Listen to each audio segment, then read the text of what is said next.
Yeah, good morning, good evening, good afternoon. Sa video ya meye ekoma akwantufo. One omo a moye adwuma a mo opportunity ewo Ghana. Montie me wo ha. First one video eye part 1 and 2, ba part 2 no be chere ansana aba. Abrochirefo brabo a yebo a yentime ni yie nie. Woyɛ foforo woyɛ omosi dua ne kyea na onyamuye bia na unim adunya akyɛ me ba bɛkyerɛ mu onua utu kwan a ɛyɛ nneɛma mmienu wo hiam ntima utu kwan fa Libya utu kwan fa alupre eba sɛ wo bɛpɛ sika akɔwachi na wo de akɔ akɔbɔbra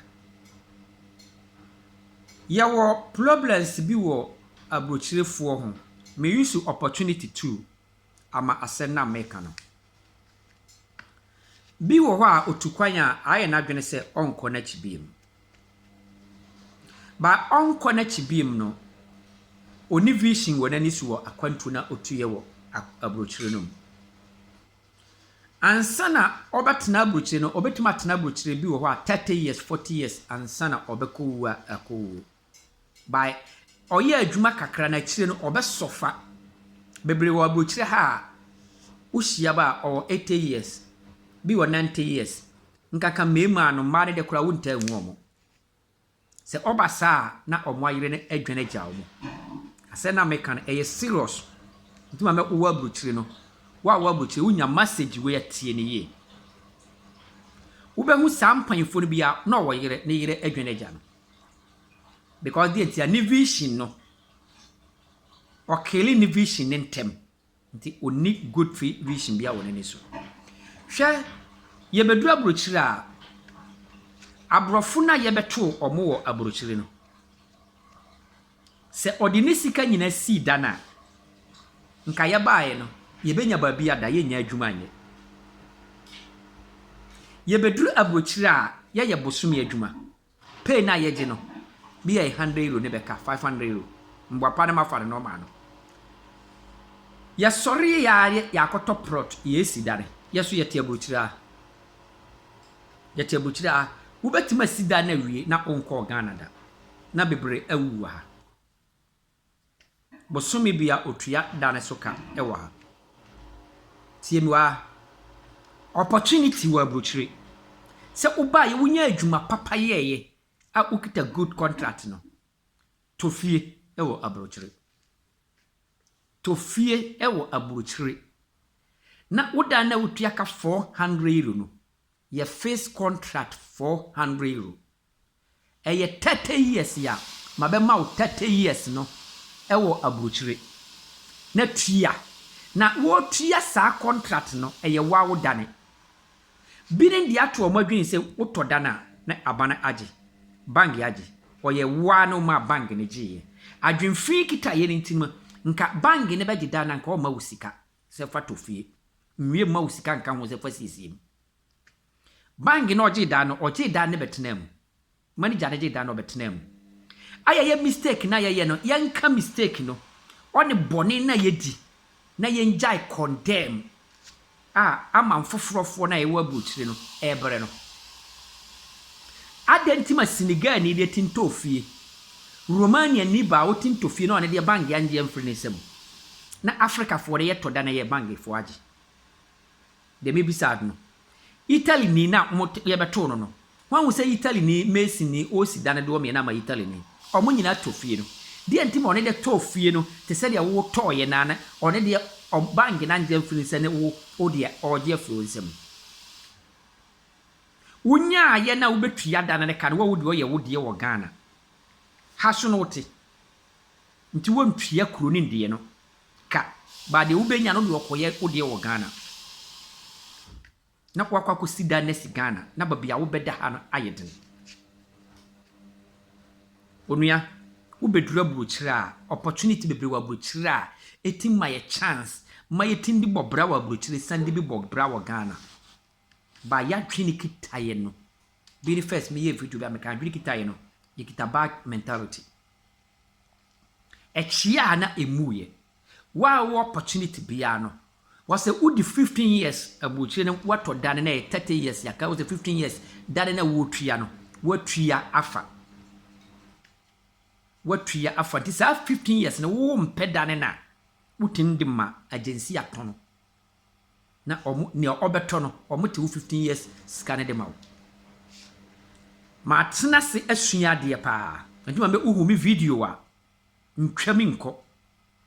Na video so anya wuti ase na no ho a ne wati awie. Tie nsam na ewom no ne ekosi ansa na wa drop video no. Na bia na obeboa wo. Nipa bebra tena brochire a oye adwuma okọ pension ba oni dane wo abrochire. Oda so han dane. Ama ne obedi kura no oduba bia edene. Se oba 30 years no na wo tofie. Na 30 years no tua enka 30 years dan na be ye wo dia bia nka ukọ pension no omunte wo dane sika apart from light bill. Ono water bill. Ba meko ninti no. Meko Ghana china ne wadi 30 years na da so han dane. O pension pay no na ni nyina kwa kodi dane no. O rent bill. Mesro mfia wadi ewa abrochi se wo opportunity se wo tofie na tnam na uwu kura wo nana na se unua bi no de ne ba ya obeto aso atua na da na ba ye mo property ewo abrochi ye ba first no ye tietie nkrofo ano aye mistake na memetie yi menye mistake o mabra bombiem mene me gina kacho menne metia no menye mistake wo mabra bombiem memfa bi adwene emo mebebra se me bae ma di 16 years abrochire me tofie that time na nka me be yare ye ne kura no nka me de dane ne ma hana nka omo amoti na tua dane ne ka anka nne me wo ba biti me de be 8 years asua brabo mu ade adomu asuko awura mu deep ahunu ye mistake ya de bobra wo wiase ya ye da bia ye compre no onintima menye selfish me di ye video ba bontene efa abrabom de ebeboa wo da achia brabo amana ka wo nananom abrabo ye ba abrochira no abrofo bia owo company okita 2 bedrooms e wo abrochira ono ani ote te se wo waba na wo tin no ba ni company ni diskama no e ma wo be ye adwuma company ni bi yenye scan ye de akosi dane adwuma kura ye miebi yenye business dane no abrabo na nkoye dane ni oye ke wo abrabo to atwa wo abrochire nye no beka se abrochire nye bia me oditro ya abrabo boni ane ye bo no ne ma abrochire aye dinama ye ko de tutu ye krum Africa ho a abrochire ye good pa se wo nyansa abrochire good koso abrofo broni Africa ha ne betima koma obosia be 20,000 euro 30,000 euro ha ne be yisika ma watofie 130 million na ama usika kan wose gisiesim atwini kitaye no yenyim frim wo ya brante ube wura abroche wo nya opportunity a try say wo betofie wo be pelances na wabrabo ye wadwin se wo live good se ubi na ma wadwin se nko Ghana pe bibiye wo pa machines bi ko bibie wadwuma bi o ma wo be no o mutim betena ha bi ni tintina Ghana medina de Benard asante follow me video na men chechire wo nia ebeboa wa brabom nia me be yad no ti follow me e wo YouTube o video bi a drop na hwe na emphasis wie mrawo was bia na TikTok no amfa fuwa na ma ba ukọ YouTube wana ubenya ne fuwa no tino awrade nka ho me de abrabom part 2 no bebra